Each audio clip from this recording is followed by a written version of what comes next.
Olá amigo do Find Talk, tudo bem com vocês? Eu sinceramente espero que sim.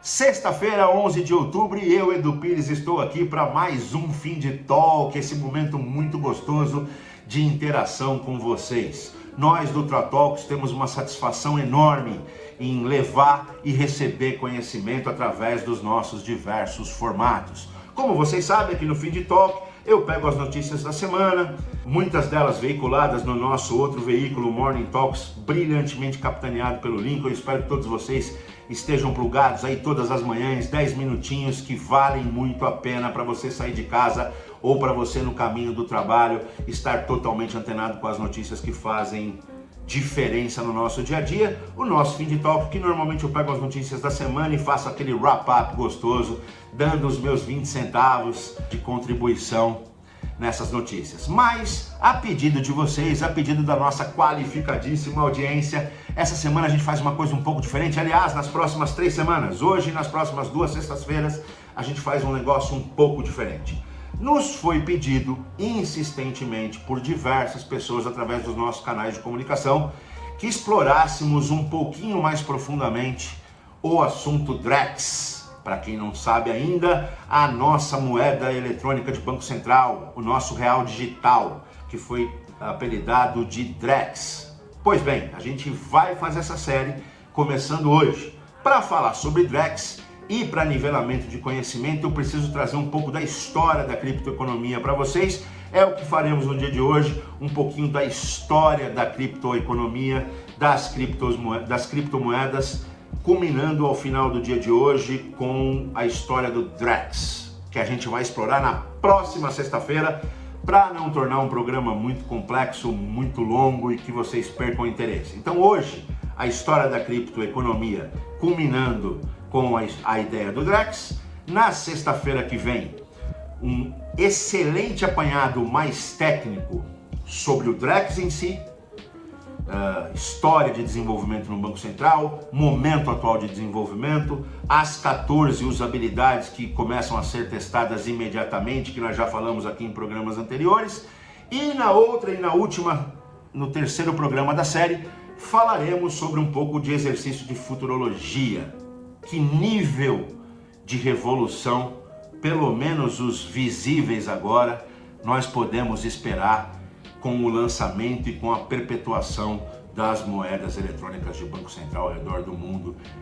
E não podia ser diferente o nosso Drex, super inserido aí, super na vanguarda, graças ao nosso regulador, o Banco Central do Brasil. Vamos às histórias, vamos às notícias, vamos às conversas. Vamos falar um pouco da história desse mercado extremamente inovador, extremamente pulsante e que traz muita dúvida e muita curiosidade. O mercado consiste, o ano de 2009, como o ano de lançamento da criptoeconomia, justamente considerando o lançamento do Bitcoin como esse marco. E o mercado consiste, eu concordo, afinal de contas, em se falando de criptoeconomia, nada é mais poderoso, maior, mais discutível do que o Bitcoin, a primeira das criptomoedas popularizada ao redor do mundo. Nós vamos falar bastante dela. Mas como tudo na vida, o arcabouço tecnológico e conceitual que permitiu a Satoshi Nakamoto lançar o Bitcoin em 2009, quem é Satoshi Nakamoto? Ninguém sabe até hoje. Ninguém sabe se é um indivíduo, se é um grupo de indivíduos, se é uma instituição organizada, se é uma instituição descentralizada. Aliás, uma das partes interessantes dessa nova tecnologia é esse mistério que perdura há tantos anos.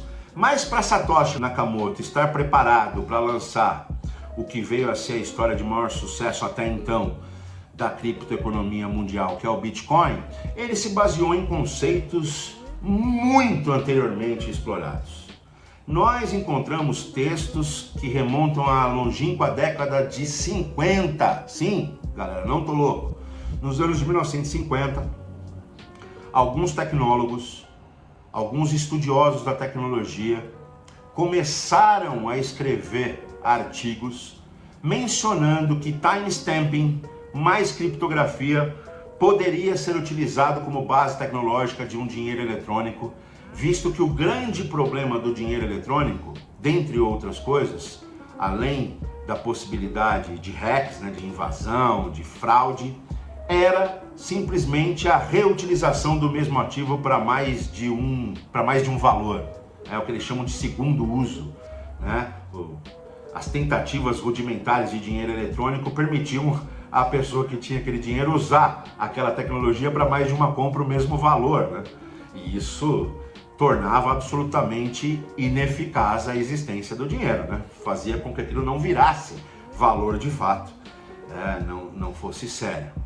Na década de 50 começam a serem publicados os primeiros textos dizendo que criptografia unida às tecnologias de timestamping poderiam ser a base tecnológica que permitiria dar valor tangível a esse ativo intangível.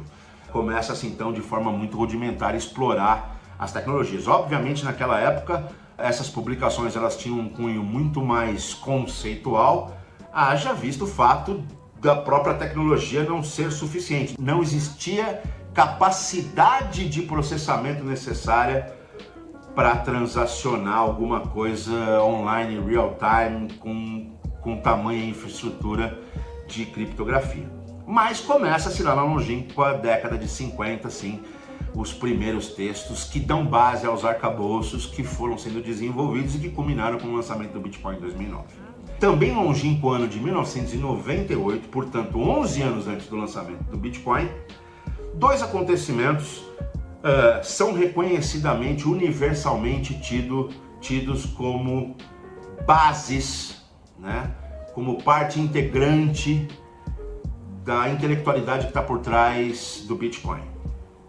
No ano de 1998, primeiro, o pioneiro da blockchain, o engenheiro de software Nick Szabo, publica um texto que na verdade era uma tentativa de criação da primeira criptomoeda de nome BitGold, mas ela acaba não passando, ela apresenta alguns problemas de continuidade, ela acaba não passando de um texto. Mas um texto que começa a fundamentar o que seria a estrutura básica das criptomoedas anos depois. Também no ano de 98, o também engenheiro de sistemas asiático Wen Dai publica um paper de nome B-Money, aonde ele detalha um pouco mais a infraestrutura necessária de uma ideia que seria a criação de uma moeda digital peer-to-peer que seria transacionada, ela seria remetida e recebida em conjunto com um grupo de pseudônimos digitais não rastreáveis, com um código não rastreáveis. Essas duas publicações, afinal de contas, ao final da história não passaram de publicações, o mercado consiste que certamente serviram de base porque seria construído 11 anos depois, em 2009, por essa entidade chamada Satoshi Nakamoto. Em 31/10, em outubro de 2008, Satoshi Nakamoto publica um white paper, o famoso white paper do Bitcoin, de nome Bitcoin, a Peer-to-Peer Electronic Cash System, ou Sistema Eletrônico Pessoa a Pessoa, Bitcoin, o Sistema Eletrônico de Transferência Pessoa a Pessoa. Ele publica esse texto, vai o link aqui do white paper para vocês aqui na descrição do vídeo, que apresenta toda a infra necessária, todo o aparato conceitual para a criação do Bitcoin. 3 meses depois, em 3 de janeiro de 2009, ele, Satoshi Nakamoto, publica a primeira mineração. Ele consegue extrair da Bitcoin Blockchain o primeiro bloco, o bloco Gênesis, assim chamado. O bloco de onde emanam até hoje todas as combinações possíveis dos demais blocos. Começa a surgir o conceito de mineração de Bitcoin, que rapidamente se alastra, principalmente nas comunidades acadêmicas, nos grupos, nos fóruns dos nerds da informática. E começam a surgir mineradores de Bitcoin, pessoas com capacidade de processamento e capacidade de extrair da rede principal blocos, as famosas hashes, que compunham um valor digital que depois poderia ser transacionado de forma tangível. Então o mundo convenciona 2009 como o lançamento da criptoeconomia, pois foi a partir daí que o Bitcoin começou a ser minerado, como consequência começou a ser especulado, a ter um valor atribuído a ele, e aí o resto é história. Hoje o Bitcoin está valendo um Bitcoin, uma unidade de Bitcoin vale cerca de 61 mil dólares. A história começa assim, a mineração e a especulação começam a ganhar mais tração, mais elementos, mais pessoas ao redor do mundo começam a demonstrar confiança, surgem as primeiras corretoras, surgem as wallets, surge toda a instrumentação para que você, pessoa natural, passe a ter um pedaço dos seus ativos, do seu patrimônio em criptomoedas. Muita gente com medo, muita desinformação, afinal de contas, surge uma primeira moeda totalmente desatrelada do padrão metal, do padrão ouro, uma moeda sem lastro efetivo no mundo real. Uma moeda que passa a ter o valor percebido através disso, da própria percepção. Em maio de 2010 acontece um evento muito interessante. Em maio de 2010, 22 de maio de 2010, guardem essa data. 4 ou 5 dias antes, por volta do dia 18 de maio de 2010, um engenheiro de sistemas da Flórida, da cidade de Jacksonville, de nome Laszlo Hanieks, publica num fórum de aficionados, Laszlo Hanieks, era um dos mineradores pioneiros de Bitcoin. Aliás, a história conta que ele chegou a ter, inclusive, contato digital, contato através de e-mail com Satoshi, com a entidade Satoshi Nakamoto. O Laszlo, que era um pioneiro, era um entusiasta, publica num fórum de entusiasta o desejo de receber em sua casa em Jacksonville, uma cidade da Flórida, a cidade mais populosa da Flórida, de receber na porta de sua casa 2 pizzas gigantes, pagando com bitcoins. Aquela proposta de negócio fica ali no fórum por 4, 5 dias. Até que um outro entusiasta, na outra costa americana, na Califórnia, o Jeremy Sturtevant, de codinome Jerkos, começa a ver dia após dia, 3, 4, 5 dias, aquela solicitação do colega minerador e resolve atender o pedido dele. Ele que estava do outro lado dos Estados Unidos, liga para uma unidade da franquia Papa John's Pizza, lá de Jacksonville, dá o endereço do Laszlo, compra 2 pizzas, paga com o seu cartão de débito, a história dá conta de que ele pagou 36 dólares pelas 2 pizzas, paga com o seu cartão de crédito, manda entregar para o Laszlo, avisa ao Laszlo que o Laszlo vai receber a pizza, e assim que o Laszlo recebe a pizza, ele transfere 10 mil bitcoins, aproximadamente 41 dólares. Portanto, o Jeremy, já fez um ganho, gastou 36 para receber de forma instantânea 41 dólares, que ele negociou, esses 10 mil bitcoins, ele negociou dias depois. Hoje valeria quase 2 bilhões de reais. O Laszlo teria pago quase 1 bilhão de real por pizza e o Jeremy teria quase 2 bilhões de reais na sua conta, mas obviamente dias depois ele negociou no próprio fórum, ele negociou numa corretora, ele negociou os seus 10 mil bitcoins até para ajudar a financiar uma viagem que ele faria de mochilão com sua então namorada da época pelos Estados Unidos. Daqui a pouco falamos sobre esse tema, né? Sobre esse tema de um ter pago 10 mil bitcoins e 2 pizzas, outro ter recebido, mas não ter guardado os bitcoins. Daqui a pouco falamos sobre isso.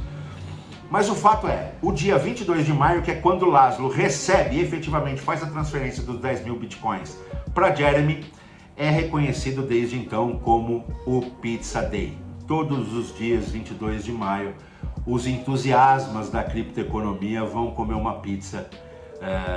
Porque, notem, senhores, independente da questão interessante de deixei de ganhar fortuna se tivesse segurados meus 10 mil bitcoins, esse é um marco da primeira utilização de uma criptomoeda do Bitcoin, pagando uma coisa tão tangível, tão maravilhosa como uma pizza. Então passa a ser um marco importante, né? O dia 22 de maio passa a ser um marco importante porque foi a primeira utilização de uma moeda, de uma criptomoeda para pagamento de um produto, de um desejo tão comum como uma pizza. Obviamente, tem várias entrevistas dos dois, né, dizendo, puxa vida, um dizendo, eu nunca imaginei pagar $1 bilhão, 200 milhões de dólares por uma pizza, e o outro dizendo, eu nunca imaginei que aqueles 10 mil dólares recebidos em um marco que eu achei tão interessante e que eu negociei ali dias depois por, sei lá, 50 dólares, valeriam hoje a independência financeira de 5, 6, 10 gerações da minha família. Isso é muito interessante, mostra a questão da especulação, já chegou a valer 200 mil dólares, né, o Bitcoin. A partir daí surgiram centenas de criptomoedas, a segunda mais importante é o Ethereum, e aí temos uma série de outras que conhecemos aí super bem. Ou seja, hoje toda aquela insegurança, todo aquele medo, ele já virou um mercado trilionário. O mercado hoje estima que o market cap do Bitcoin esteja na casa de 1,2 trilhão de dólares, né? A partir daí, houve uma corrida pela criação de corretoras. Infelizmente, algumas das gigantes que iniciaram, que foram pioneiras, deixaram de existir. Hoje existem aí algumas centenas ou alguns milhares de corretoras espalhadas ao redor do planeta. Algumas instituições incumbentes já entraram nesse mercado, porque acabou que o lançamento daquela moeda digital que tinha como preceito a desintermediação e a facilidade das transações de pagamento, sejam elas locais, intermunicipais, interestaduais e até abroad, até de forma transnacional, ela acabou ganhando peso inicialmente através da especulação, né? Sabemos que no modelo capitalista nada como uma boa e farta especulação. Então a especulação deu a primeira nota das criptomoedas. Agora, com a primeira camada de calmaria ou a primeira camada de entendimento um pouquinho mais depurada, começa a se entender as derivadas a partir das criptomoedas. Então, tem as criptomoedas que são exploradas, que são especuladas, essas de valores voláteis e mutáveis, dependendo da história da compra e da venda, dependendo da sua finitude através do seu bloco Gênesis. Todos esses blocos têm uma finitude matemática, então, através dessa possível escassez no futuro, atribui-se um valor percebido, e tudo isso que vocês sabem muito bem, economia elementar aplicada ao arcabouço digital.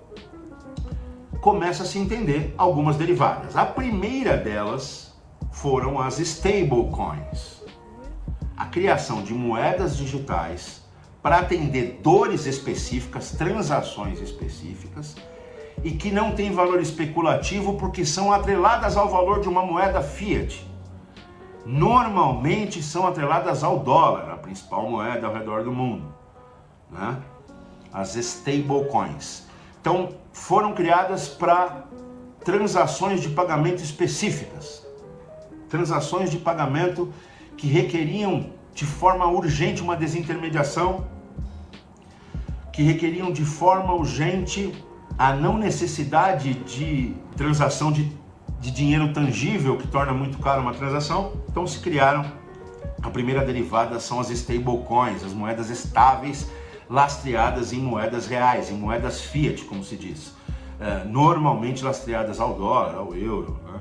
Tem algumas iniciativas aqui no Brasil de stablecoins lastreadas em reais, pareadas com o valor da moeda real, de forma tal que não sofram o aspecto especulatório, né? E que elas sirvam a um propósito específico.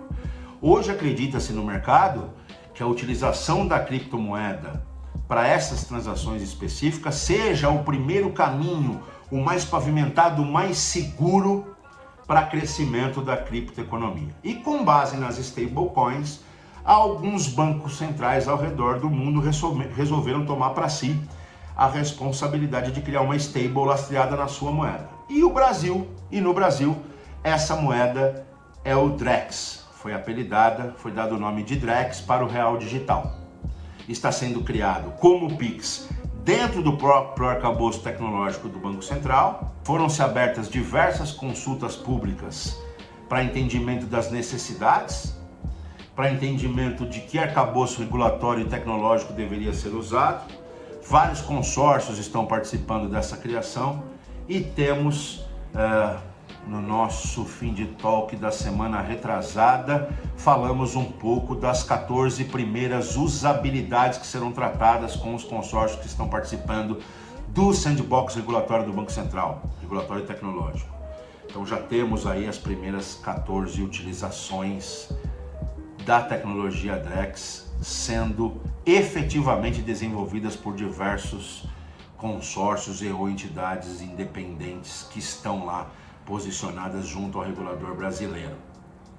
Na semana que vem, nós falaremos mais dos detalhes de como se criou o arcabouço do Drex lá atrás no Banco Central, qual é a sua identidade tecnológica, como ele pretende ser testado. Vamos falar detalhadamente dessas 14 usabilidades que estão sendo testadas e vamos falar de que revoluções ele pode trazer, principalmente quando se pensa nos smart contracts embarcados em conjunto com o arcabouço da própria moeda digital. Promove-se uma desintermediação, uma descartorização absurda nas relações de compra e venda de qualquer coisa, o que pode promover uma revolução gigantesca, certamente muito longe de termos capacidade de mensurar, mas já temos algumas visões e vamos dividir com vocês no terceiro capítulo da série. Espero que tenham gostado desse primeiro capítulo, da história de Satoshi Nakamoto e do Bitcoin, dos papéis que foram publicados, tudo com link aqui na descrição, anos antes, e que certamente ajudaram na consecução dessa estratégia, me arrisco a dizer, infinito mercado. Espero que tenham gostado. Aguardo vocês na semana que vem para o capítulo que eu considero o mais denso, o mais importante. O que eu mais gosto é o último, onde a gente vai fazer estudos, propostas de futurologia, de usabilidade dessa tecnologia que serão muito interessantes. Então é o que eu tenho mais carinho pessoal, mas sem sombra de dúvida o mais denso e o que transmitirá mais conhecimento será o da semana que vem, onde exploraremos o arcabouço tecnológico e as usabilidades do nosso querido Drex. Um bom fim de semana para vocês e um beijo.